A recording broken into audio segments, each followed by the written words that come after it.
ഇന്നൊരു ചെറിയ വലിയ യാത്രയായിട്ട് വന്നിട്ടില്ല കേട്ടോ. എവിടേക്കാണെങ്കിൽ കോയമ്പത്തൂർ പോകുന്ന വഴിയാണ്. പോകുന്നത് അട്ടപ്പാടി വഴിയാണ് കേട്ടോ. അട്ടപ്പാടി വഴി ഞാൻ തിരഞ്ഞെടുക്കാൻ കാരണം തന്നെ അത്യാവശ്യം മഞ്ഞും വൈബും കാര്യങ്ങളൊക്കെ ഉണ്ടാവാൻ വെച്ചിട്ടാ. അങ്ങനെ കാര്യമായിട്ടൊന്നും ഉണ്ടായിരുന്നില്ല, മഴയായിരുന്നു. അപ്പോൾ ഭക്ഷണം കഴിക്കാൻ നേരം ഒന്ന് നിർത്തിയതാണ്. അങ്ങനെ ഭക്ഷണമൊക്കെ അവിടെ നിന്ന് കഴിച്ചു.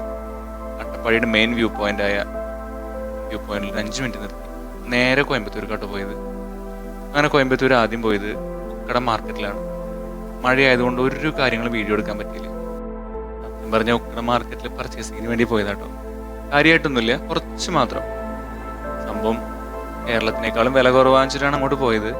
വലിയ വ്യത്യാസമൊന്നും അവിടെയും കണ്ടൊന്നുമില്ല. അങ്ങനെ പർച്ചേസിങ് കാര്യങ്ങളൊക്കെ കഴിഞ്ഞു. ഞങ്ങൾ നേരെ പോയത് ഇഷ യോഗ ടെമ്പിളിലേക്കാണ്. അപ്പോൾ അതിന് മുന്നേ തന്നെ ഞങ്ങൾ പോകുന്ന വഴിക്ക് റൈറ്റ് സൈഡിലൊരു ചെറിയൊരു ലോഡ്ജ് കണ്ടിരുന്നു. അവിടെ ഞങ്ങൾ റൂമൊക്കെ എടുത്തു. നേരെ പോയി ടെമ്പിളിൻ്റെ അവിടെ നോക്കുമ്പോൾ ബാക്കിലെ മലനിരകളിൽ നല്ല മഞ്ഞൊക്കെ പിടിച്ച് കിടക്കുന്നുണ്ടായിരുന്നു. നേരെ വണ്ടി അവിടെ പാർക്ക് ചെയ്തു. ബൈക്കിൻ്റെ പാർക്കിങ്ങിന് 10 രൂപയായിട്ട് വരുന്നത്. വലിയ പൈസ ഒന്നുമില്ല. പിന്നെ എൻട്രൻസ് ഫീസും കാര്യങ്ങളൊന്നും അവിടെ ഇല്ല, എല്ലാം ഫ്രീ ആണ്. ഇവിടുന്ന് അങ്ങോട്ട് നമുക്ക് ദൂരെ വെള്ളിയാങ്കിരി മലനിരകൾ കാണാം. അതിൻ്റെ താഴെയായിട്ടാണ് ആദിയോഗി പ്രതിമയുള്ളത്. അത് ഇവിടുന്ന് കണ്ടപ്പോൾ ഒരു ഭയങ്കര സംഭവമായിട്ട് എനിക്ക് തോന്നിയിട്ടുണ്ട്. കോടമഞ്ഞിൽ മൂടി കിടക്കുന്ന മലനിരകളും അതിൻ്റെ ഒത്ത നടുക്ക് കാണുന്ന ശിവന്റെ പ്രതിമ. പിന്നെ ഇവിടുന്ന് അങ്ങോട്ട് നടക്കണം, വണ്ടിയും കാര്യങ്ങളൊന്നും ഉണ്ടാവില്ല. അപ്പോൾ അതിൻ്റെ അടുത്തെത്തി ഞങ്ങൾ കുറേ നേരം അവിടെ ചുറ്റിപ്പറ്റി നിന്നു. കാണാൻ ഭയങ്കര രസം എന്ന് വെച്ചാൽ ഭയങ്കര രസം. ഒരു പ്രത്യേക ഒരു ആംബിയൻസാണ് അവിടെ ഉള്ളത്. അങ്ങനെ മെല്ലെ നടന്ന് അതിനെ അകത്തേക്കൊന്ന് കയറി നോക്കാൻ വേണ്ടി പോയി. അത്യാവശ്യം വലിപ്പമുണ്ട് കേട്ടോ. 112 അടിയോളം ഹൈറ്റ് ഉണ്ട്. സദ്ഗുരുവാണിത് ഇതിൻ്റെ മൊത്തത്തിലുള്ളൊരു കൺട്രോളും കാര്യങ്ങളൊക്കെ. നരേന്ദ്രമോദി 2017 ഇത് ഉദ്ഘാടനം ചെയ്തത്. അവിടെ പൂജയും കാര്യങ്ങളൊക്കെ ഉണ്ട് കേട്ടോ. അവിടെ നിന്ന് തന്നെ ഞങ്ങൾ ഒരു തക്കാളിച്ചോറും വാങ്ങി. 40 രൂപയുള്ളൂ. അവിടെ ചെറിയ ചെറിയ ഫുഡും കാര്യങ്ങളൊക്കെ കിട്ടും. നോൺ വെജ് ഇല്ല, വെജ് മാത്രം. അങ്ങനെ അവിടുന്ന് ഫുഡും കാര്യങ്ങളൊക്കെ വാങ്ങി അത് കഴിച്ചു. പിന്നെ നേരെ പോയത് നോൺ വെജ് കഴിക്കാനാട്ടോ. അവിടുത്തെ കഴിച്ചൊന്നും മതിയായില്ല. അപ്പോൾ ഒരു ഫ്രൈഡ് റൈസും നൂഡിൽസൊക്കെ വാങ്ങി കഴിച്ചു. നേരെ രാത്രിയായിട്ട് അവിടെ ലൈറ്റ് ഷോ ഉണ്ട്, അത് കാണാൻ വേണ്ടി പോയി. കറക്റ്റ് ടൈമിനോട്ട് അവിടെ എത്തിയത്. പിന്നെ വീക്കെൻഡും കൂടി അല്ലേ, നല്ല തിരക്കും കാര്യങ്ങളൊക്കെ ഉണ്ടായിരുന്നു. അങ്ങനെ ലൈറ്റ് ഷോ തുടങ്ങി. അപ്പോൾ കുറച്ച് നേരം light show.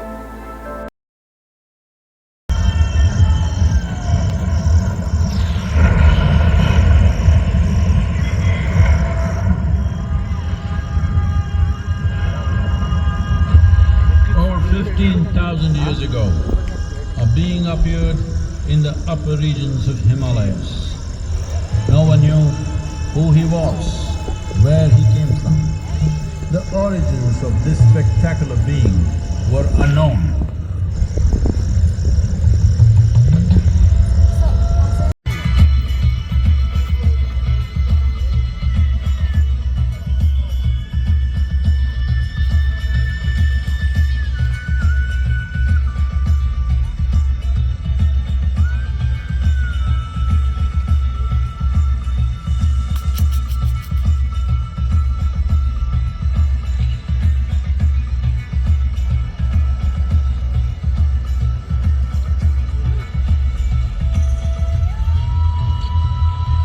A most overwhelming vision the sages and Devi Parvati had ever witnessed.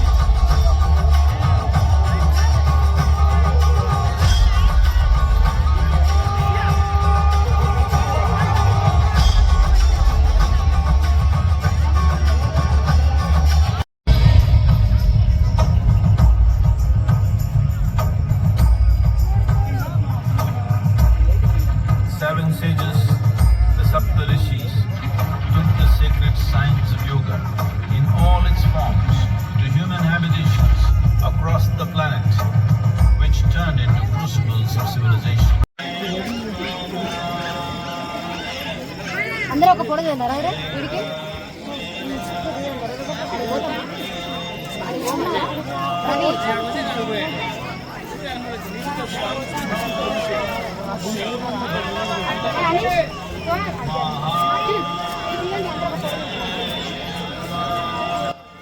Light show കഴിഞ്ഞു. അവസാന ഭാഗത്ത് ആരതി ഒഴിയുന്നൊരു ഭാഗമാണ് കേട്ടോ. അതൊക്കെ കഴിഞ്ഞ് ഞങ്ങൾ വീണ്ടും പോയി കിടന്നുറങ്ങി. രാവിലെ നേരത്തെ എണീറ്റു. ഭക്ഷണം കഴിക്കാനുള്ളൊരു പരിപാടിയാണ്. അപ്പോൾ നല്ല മസാല ദോശയും ഉഴുന്നുവടയും കിട്ടി. അവിടെ ഒരു മലയാളിയായിരുന്നു കേട്ടോ ഉണ്ടായിരുന്നത്. അത് കഴിഞ്ഞിട്ട് ഞങ്ങൾ നേരെ പോയത് അവിടെ തന്നെയുള്ളൊരു ചെറിയ വാട്ടർഫോൾസ് ആണ്, കുറ്റാലം വാട്ടർഫോൾസ് എന്ന് പറയും. അങ്ങോട്ടാണ്. നമ്മുടെ ആദിയോഗിയുടെ അവിടെ നിന്നൊരു 13 കിലോമീറ്ററിൻ്റെ താഴെയുള്ളൂ. ഇങ്ങനെ ഞങ്ങൾ വണ്ടിയൊക്കെ അവിടെ പാർക്ക് ചെയ്തു. നമ്മുടെ ബഡി പോയി ടിക്കറ്റൊക്കെ എടുത്തു. അവിടുന്ന് കുറച്ചുകൂടെ നമുക്ക് വണ്ടി ഉള്ളിലേക്ക് കൊണ്ടുപോകാൻ പറ്റും കേട്ടോ. അത് ടിക്കറ്റ് എടുത്തപ്പോഴാണ് അവർ പറഞ്ഞത്. അത് കഴിഞ്ഞിട്ട് ഞങ്ങൾ കുറച്ചുകൂടെ വണ്ടി ഉള്ളിലേക്ക് കൊണ്ടുവന്നു. ഇവിടെ 2 വീലർ പാർക്കിംഗ് ഉണ്ട്. അവിടെ വണ്ടിയൊക്കെ പാർക്ക് ചെയ്തു.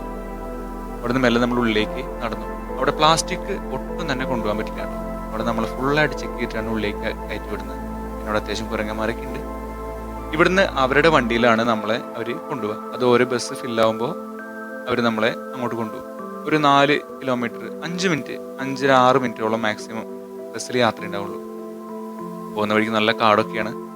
അവിടെ ബസ് പാർക്ക് ചെയ്യുന്നൊരു സ്ഥലമുണ്ട്. അവിടെ നമ്മളെ ഇറക്കി വിട്ടിട്ട് ബസ് പോകും. പിന്നെ ഇവിടുന്ന് ഒരു 900 മീറ്റർ നമുക്ക് നടക്കാനാണുള്ളത്. അങ്ങനെ മെല്ലെ മെല്ലെ നടന്ന് നമുക്ക് വാട്ടർഫോൾസിൻ്റെ അവിടേക്ക് എത്തും. നടക്കാമെന്ന് വെച്ച് കഴിഞ്ഞാൽ വലിയ കയറ്റവും കാര്യങ്ങളൊന്നുമില്ല. അത്യാവശ്യം നല്ല നിരപ്പായിട്ടുള്ള വഴിയാണ്. പിന്നെ ചുറ്റു സൈഡിലും തേക്കിൻ്റെ തോട്ടങ്ങളാണ്. സൈഡിൽ മൊത്തം മലനിരകളും കാര്യങ്ങളൊക്കെ ഉണ്ട്. കാണാൻ നല്ല അടിപൊളിയാണ് കേട്ടോ. പിന്നെ ഇവിടെ ഉപയോഗിക്കാതെ കിടക്കുന്നൊരു വലിയൊരു തൂക്കുപാലുണ്ട്. അത് എന്തുകൊണ്ടാണ് അത് ഉപയോഗിക്കാത്തതെന്ന് മനസ്സിലായിട്ടില്ല. അത്യാവശ്യം നശിച്ചു പോയിക്കണം കേട്ടോ. അങ്ങനെയാണ്. എന്തായാലും തൂക്കുപാലൊക്കെ കണ്ടു. ഈ കാടിൻ്റെ ഭംഗിയൊക്കെ കണ്ട് നമുക്ക് മെല്ലെ നടന്ന് വെള്ളച്ചാട്ടത്തിന് അങ്ങോട്ടേക്ക് പോകാം.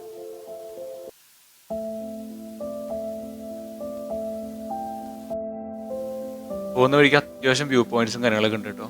പിന്നെ ഇവിടെ ഒരു വാച്ച് ടവറൊക്കെ ഉണ്ടാക്കി വെച്ചിട്ടുണ്ട്. ഞാൻ എൻ്റെ മുകളിലൊന്നും കയറിയില്ല. നമുക്ക് ആദ്യം വാട്ടർഫോൾസ് അല്ലേ കാണുന്നത്. അപ്പോൾ വാട്ടർഫോൾസിൽ ലക്ഷ്യമാക്കി നടന്നു. ദൂരേന്ന് വെള്ളച്ചാട്ടം കാണാനുണ്ട് കേട്ടോ. നല്ല രസമായിട്ടൊരു കാണാനുണ്ട്. അപ്പോൾ അതിൻ്റെ അടുത്തേക്ക് എത്താനുള്ള ഒരു സ്പീഡ് കൂടി നടത്തത്തിൻ്റെ. അങ്ങനെ വെള്ളച്ചാട്ടത്തിൻ്റെ എൻട്രൻസിൻ്റെ അവിടേക്ക് എത്തി. ഇവിടുന്ന് ശരിക്കും നമുക്ക് വാട്ടർഫോൾസ് ആയിട്ട് ശരിക്കും ഇവിടുന്ന് കാണാം. മഴക്കാലം തുടങ്ങിയിട്ടല്ലേ ഉള്ളൂ. വെള്ളം വളരെ കുറവാണ്. എന്നാലും കാണുന്ന ആ ഭാഗം നല്ല രസമാണ്. ഇവിടുന്ന് ചെറിയൊരു പാലം ക്രോസ് ചെയ്തിട്ട് വേണം നമുക്ക് കുളിക്കാനും മറ്റുള്ള കാര്യങ്ങൾക്കുള്ള ശരിക്കുള്ള വാട്ടർഫോൾസിന് അങ്ങോട്ടേക്ക് എത്താൻ വേണ്ടി. നമ്മുടെ കയ്യിൽ എന്തെങ്കിലും സാധനങ്ങൾ വിലപിടിപ്പുള്ളതൊക്കെ ഉണ്ടെങ്കിൽ സേഫായിട്ട് സൂക്ഷിക്കാൻ വേണ്ടി ക്ലോക്ക് റൂമൊക്കെ ഇവിടെ അറേഞ്ച് ചെയ്തിട്ടുണ്ട്. അങ്ങനെ പാലം കടന്നു. കുറച്ച് വഴി നടക്കാനൊക്കെ ഉണ്ട്. അങ്ങനെ നടന്ന് നമ്മൾ മെല്ലെ വാട്ടർഫോൾസിൻ്റെ അവിടത്തേക്ക് ഇറങ്ങുകയാണ്. പിന്നെ നല്ല തിരക്കാണ് കേട്ടോ. മലയാളീസ് വളരെ കുറവായിട്ട് എനിക്ക് തോന്നിയത്. മറ്റുള്ള സ്ഥലങ്ങളിൽ നിന്നുള്ള ആൾക്കാരാണ് കൂടുതൽ. ഒരുപാട് നോർത്തിൽ നിന്നുള്ള ആൾക്കാരുണ്ട്. പിന്നെ തമിഴ്നാട്ടിൽ നിന്നുള്ള ആൾക്കാരുണ്ട്. അങ്ങനെ കുറേ ഉണ്ട് കേട്ടോ. അങ്ങനെ ഞങ്ങൾ മെല്ലെ ആ കോണിപ്പടിക്ക് ഇറങ്ങി വാട്ടർഫോൾസിന് അങ്ങോട്ടേക്ക്. വെള്ളച്ചാട്ടം നല്ല രസമുണ്ട്. ഇത് നാച്ചുറൽ അല്ല. അവരത് കോൺക്രീറ്റ് ഒക്കെ ചെയ്തൊരു ഡിസൈനൊക്കെ ഉണ്ടാക്കിയിട്ടാണ് സെറ്റ് ചെയ്ത് വെച്ചിട്ടുള്ളത്. പിന്നെ കുളിക്കുന്നതിന് വലിയ റെസ്ട്രിക്ഷൻസ് ഒന്നുമില്ല. 2 തട്ടിലായിട്ട് നമുക്ക് എത്ര ആൾക്കാർക്ക് വേണമെങ്കിൽ നിന്ന് കുളിക്കും കാര്യങ്ങളൊക്കെ ചെയ്യാൻ പറ്റും. അവിടുന്ന് മുകളിലേക്ക് അവിടുന്ന് താഴേക്കും ഇറങ്ങാൻ പറ്റില്ല കേട്ടോ. ഞങ്ങളതൊക്കെ കണ്ടു മെല്ലെ തിരിച്ചു കയറി. അപ്പോൾ ക്യൂട്ടായിട്ടുള്ളൊരു കാര്യം കണ്ടു. ഒരു കുരങ്ങൻ അമ്മയും കുട്ടിയും കൂടെ. ആ കുട്ടി അമ്മയുടെ കാലിൽ കടിക്കുന്നു. എനിക്കിത് ഭയങ്കര ഇഷ്ടമായിട്ട്. അതുകൊണ്ട് ഞാൻ ജസ്റ്റ് ഒന്ന് വീഡിയോ എടുത്തതാണ്. അത് കുറച്ച് നേരം നോക്കി നിന്നു. അവിടുന്ന് മെല്ലെ ഞങ്ങൾ ഇറങ്ങാനുള്ള പരിപാടി. അതൊക്കെ കണ്ട് ഞങ്ങൾ മെല്ലെ പുറത്തേക്ക് ഇറങ്ങി. അപ്പോൾ ഒരു ചെറിയ കടയിൽ നല്ല ചൂട് വട ഉണ്ടാക്കുന്നുണ്ടായിരുന്നു. അതൊക്കെ വാങ്ങി കഴിച്ച് മെല്ലെ ഞങ്ങൾ തിരിച്ചു പോന്നു. ഇതൊരു ചെറിയ വീഡിയോ ആയിരുന്നു. കാര്യമായിട്ടൊന്നും എടുക്കാനൊന്നും പറ്റിയില്ല. എന്തായാലും അടുത്ത വീഡിയോയിൽ വീണ്ടും കാണാം. ബൈ.